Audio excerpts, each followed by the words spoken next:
Hello everyone, welcome to MBA Karo.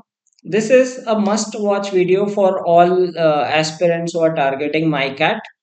There is a section called Psychometric Test in MICAT. You might not get practice questions for the same, and in this video, I'm going to tell you how to pass this test. And it is mandatory to pass the psychometric test in MICAT. In case you fail in the psychometric test, your scores are not evaluated and you won't be called for the further processes. So watch this video to understand what exactly psychometric test is and how to pass that test. If you are new to the channel, please don't forget to subscribe to the channel for wonderful content on MBA preparation. So I appear on all MBA entrance examinations. So I have appeared in MICAT as well. Last year I was among the top performers on MICAT. I appeared on both MICAT 1 as well as MICAT 2. And if you can see I had the highest score in quant and DI section and decent score in others as well. And there is one thing which you notice in the scorecard which says qualified, psychometric qualified. There are some students, despite scoring well on the other sections, they score decently in other sections, but fail to qualify this test. So let us understand what is the psychometric test, what does it exactly test, and how to crack this section. So please watch this video and don't forget to like the video. What is psychometric test is basically it is a personality test. It tests that what kind of abilities you have, what kind of traits do you process, what kind of behavior you have, etc. Okay, it tests your interpersonal skills, like it's asking you some interview questions, your capabilities, thought process, etc. Now the thing is, there is nothing right or wrong in this test.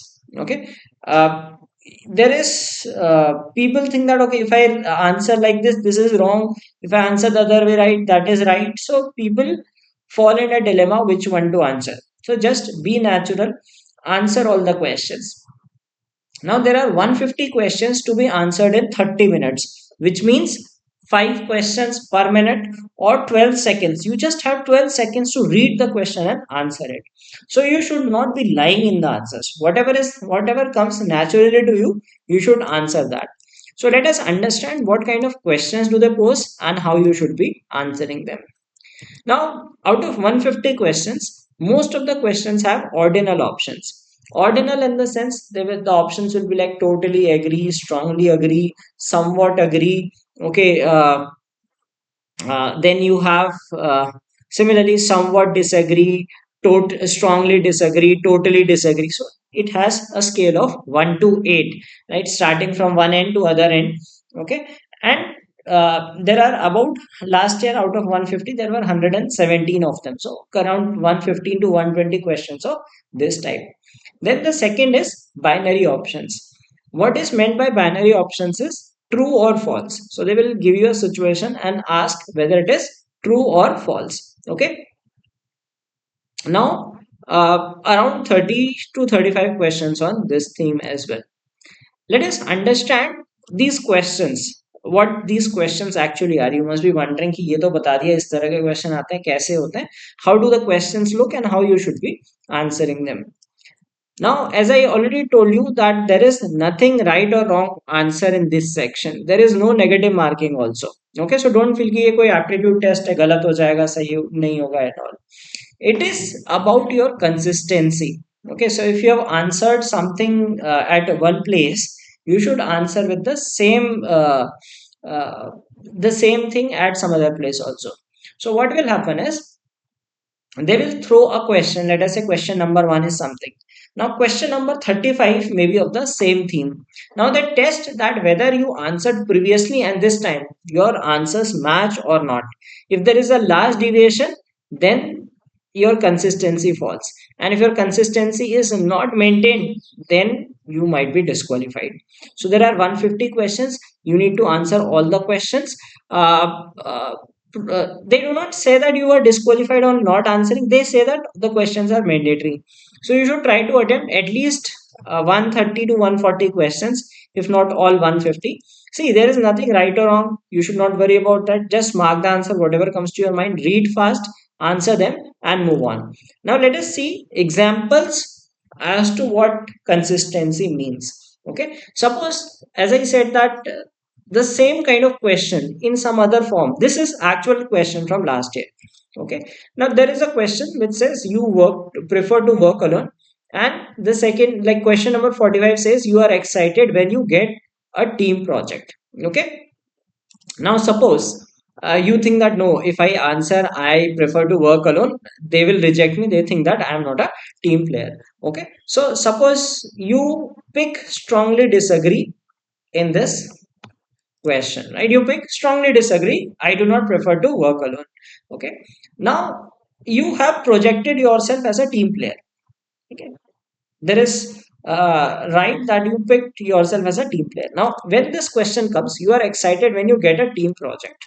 Now what does it mean, you get excited when you get a team project? You are a team player, so you should answer something like this. You may answer totally agree, you may answer strongly agree, agree, somewhat agree, anything. Okay, so suppose you answer totally agree here, so this suggests that it is consistent. Your answer is consistent and you will clear it. So if you have very high level of consistency, I don't know what is the expected level of consistency.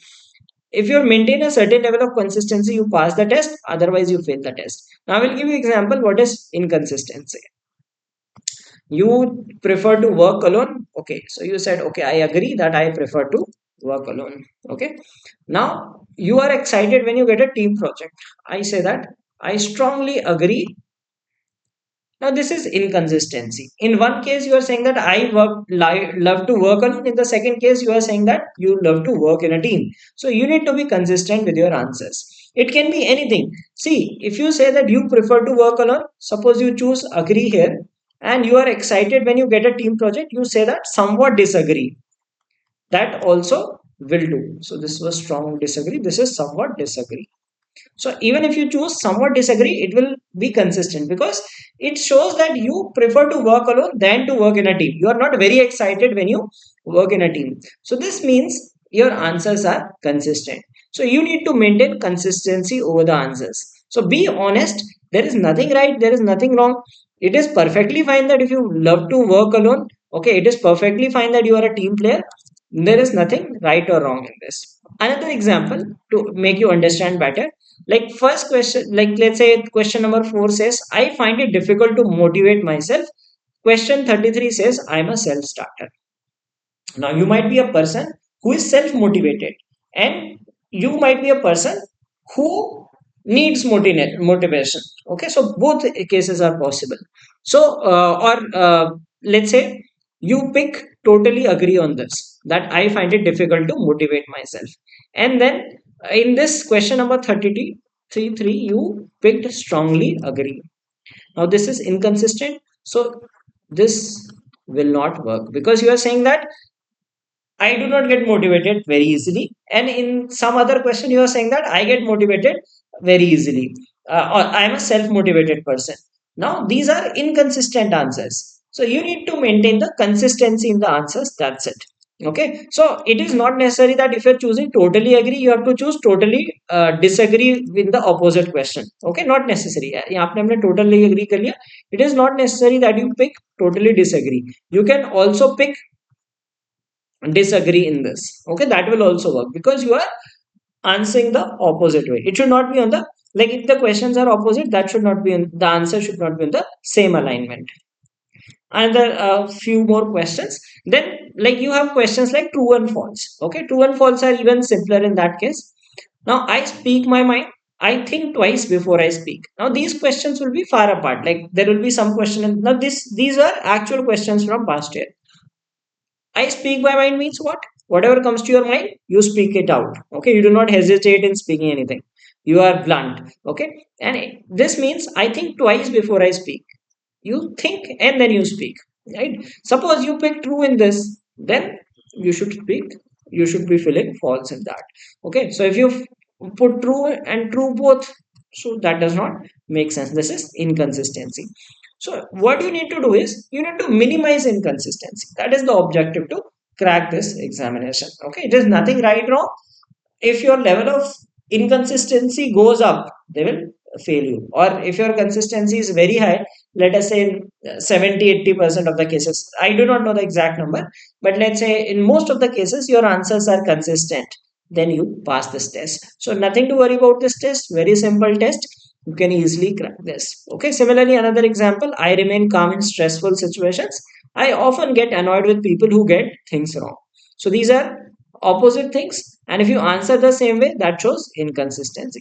But if you answer false and true, that shows your answers are consistent. So this way you need to maintain the consistency in your answers, and when you have high level of consistency, you pass this test. So I'll be conducting a few more sessions on MyCat, and all the best to the aspirants who are going to appear on this examination.